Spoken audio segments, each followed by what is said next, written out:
Hi friends, welcome to ருசி திரு. இட்லி வச்சு இந்த மாதிரி ஒரு ரெசிபி பண்ணால் யாரு தாங்க வேண்டான்னு சொல்லுவாங்க. இட்லி பிடிக்காதவங்க கூட இதை விரும்பி சாப்பிடுவாங்க.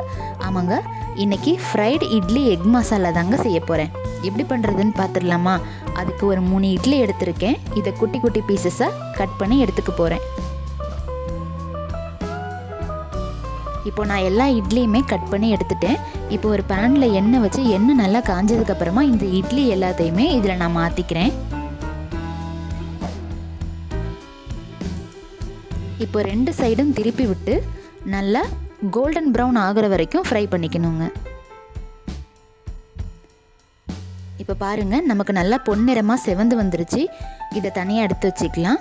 இப்போது தாளிக்கிறதுக்கு ரெடி பண்ணிடலாம். இதே பேன்லேயே கொஞ்சமாக கடுகு, முந்திரி பருப்பு நல்லா செவந்து வந்ததுக்கப்புறமா ஒரு கொத்து கருவேப்பிலை இதெல்லாம் போட்டு நல்லா தாளிச்சிக்கணும். இப்போது ஒரு பெரிய வெங்காயத்தை நீல வாக்கில் கட் பண்ணி எடுத்திருக்கேன். அதையும் சேர்த்து நல்லா வதக்கிக்கணுங்க. இந்த ஸ்டேஜில் ஒரு 2 பச்சை மிளகாயை நீளமாக கட் பண்ணி சேர்த்துருக்கேன். ஒரு தக்காளி மீடியம் சைஸில் அதையும் நீளமாக கட் பண்ணி சேர்த்து நல்லா வதக்கிக்கணுங்க. இப்போ நல்லா வதங்கிருச்சு. இப்போ நம்ம மசாலா ஆட் பண்ணிடலாம்.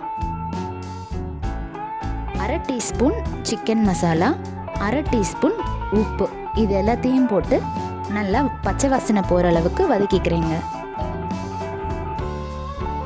இந்த டிஷ்ஷுக்கு இன்றைக்கி நான் 2 முட்டை தான் சேர்க்க போகிறேன்.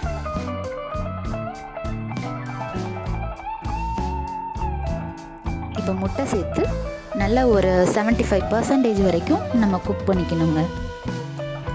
இப்போது தக்காளி வெங்காயத்தோட இந்த முட்டை நல்லா குக்காகி வந்துருச்சு.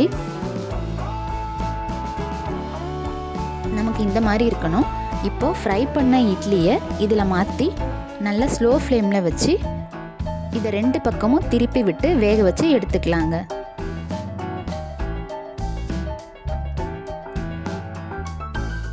இப்போ பாருங்கள், அந்த முட்டை மசாலாவோட நம்ம ஃப்ரை பண்ண இட்லி பீசஸ் எல்லாமே நல்லா மிங்கிள் ஆகிடுச்சு.